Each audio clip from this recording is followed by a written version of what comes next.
Black Entertainer TV. Amakuru ahari nuko umuririmbyi D1 bivugwa ko yoba yavuye muri Iteka Music nkuko twari dusanzwe tuzi ko abarizwa muri Iteka Music, ariko bamwe mu bamenyesha amakuru bagizwe muri entertainment bagerageje kumuhamagara bagira ico bamubaza, ariko nta muco yashoboye kuba yobitanga ko. Mbega twibaze ko byoba byavuye ku ndirimbo ya Kirikou A Kili boba barakoranye imwe biserekasha number 2 canke byoba byavuye kuki? Mbega Kirikou nawe byoba byagenze gute ko twabonye indirimbo rekasha yoba yagarutse ku rubuga rwiwe rwa YouTube? Ayo namwe mu makuru tugiye kubazanira agiye atandukanye, nkabibutsa ko tuza no kuvuga ku muririmbyi Dramati n'abandi benshi bagiye batandukanye. Je tugiye kubana mu kino kiganiro ni Taiside Winner, nayo channel yanyu ni Black Entertainer TV. Reka nongere ndaguha ikaze wewe wakoze subscribe, ugakora like, comment hamwe na share kugira ngo tuzokomeze kubana no mu bindi biganiro by'ahazaza. Ati rero bimeze gute? Umuririmbyi D1 twazidutse tubona ico twokwita nk'urusaku canke amakuru atizewe ku ndirimbo yabo bakoranye no muririmbyi Kirikou A Kili. Hama tuza kubona mu nyuma hari urukuru ruvuga ko muririmbyi D1 yoba yavuye muri Iteka Music, aho byoba byavuzwe ejo kuri radio Iteka FM, bikaba byavuzwe n'abamenyesha makuru ko umuririmbyi D1 ashobora kuba atakibarizwa muri Iteka Music, ariko akaba ata makuru boba babifise ko neza na neza, kuko ubona umuririmbyi D1 mwaka kanya tuvugana aho berekeje mu gihugu cy'u Rwanda n'umuririmbyi Dramati, aho ubona bagiye mu bikorwa byabo basanzwe bakora by'akazi by'umuziki n'ibindi bigiye bitandukanye. Rero ukabona ko umuririmbyi D1 hari urukurukuru ngo baravugwa ko yoba yamaze gusezerera muri management ya Iteka Music, bigaca bamwe bavuga ati birahuye n'amaposte yaragize iminsi agenda arandika, aho ubona yanditse Iteka avuga ati nubwo noba ntari kumwe namwe nzobaho, hani nakandika ati narose abantu rero visa abantu n'ibindi bizoza. Aho ubona poste yagenda yandika zari poste zigiye ziteye amakengu kuntu ubona ko zitari zinizewe neza na neza nkuko twari dusanzwe tumumenyereye. Rero bikaba byamaze kuvugwa ko ashobora kuba yavuye muri Iteka Music hariya, nubwo wewe ku giti ciwe ataravyemeza, ariko ni ibintu bigaragara ibice nka 70% ashobora kuba atakibarizwa muri Iteka Music. Nuko hari umumenyesha makuru umwe yashoboye kumutelefona akamubaza, ariko akaba atashoboye kugira ico abivuga ko kuko yase gutanga amakuru.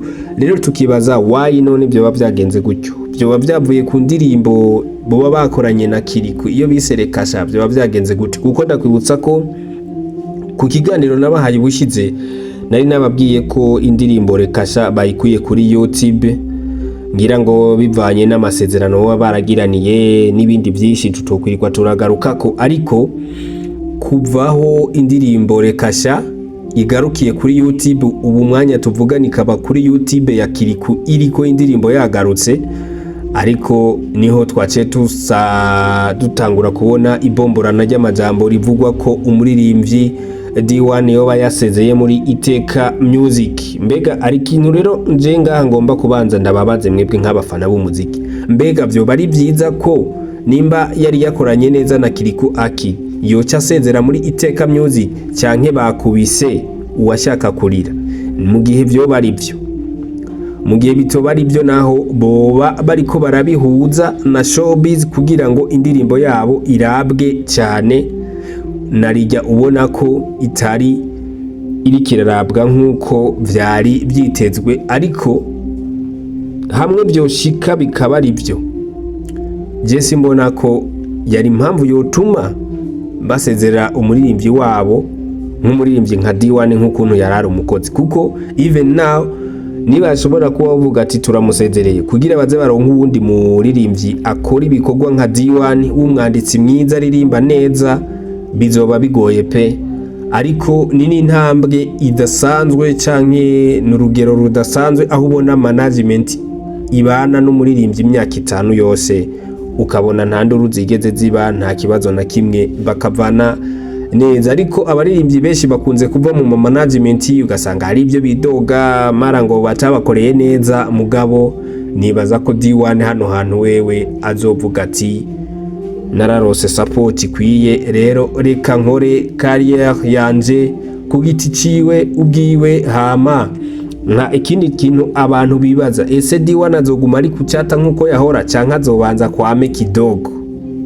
Iyo ni inkuru tuzoguma tubatohoreza mu nyuma. Hama ikindi naco twako turavuga kubijanye n'umuririmbyi Kirikou bashobora kuba bumvikanye neza, indirimbo ikagaruka. Kandi nkakwibutsa ko Kirikou mino misi asa n'uri mu nyungu kubera ko afitaniye ubucuti n'umuntu no kwita Arsene Bucuti.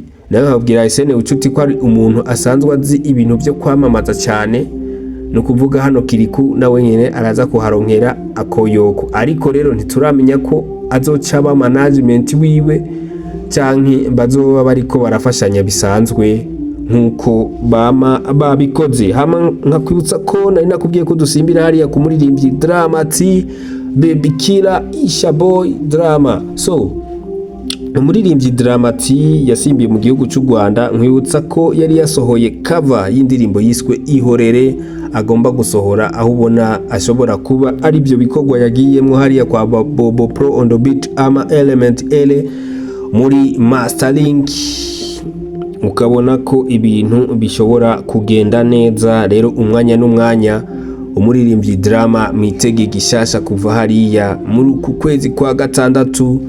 Nibaza ko umwanya n'umwanya ashobora kuduha igikorwa. Nkakwibutsa ko ari umwe muri brand ambassador bishira hamwe 1xbet, umuhungu ubona ko nuno munsi ariko akora ibikorwa byo kubaka inzu yiwe mu gisagara cya Bujumbura, aho ubona ari mu baririmbyi ba new generation no munsi bariko barubaka amazu yabo babikuye mu muziki. Ati none amafaranga avaye ko twumva bavuga ko music industry y'u Burundi atamuzi kugira. Nkakwibutsa ko Dramatic kuva sinyerino asinyiraniye amasezerano na 1xbet baronka safe mu mezi nka 6 bashobora kuba baronka amahera arenga imiliyoni 100 mu mezi 6. Rero biroroshe ko yo kubaka inzu kubera urumva uwo mufungo ni mwinshi.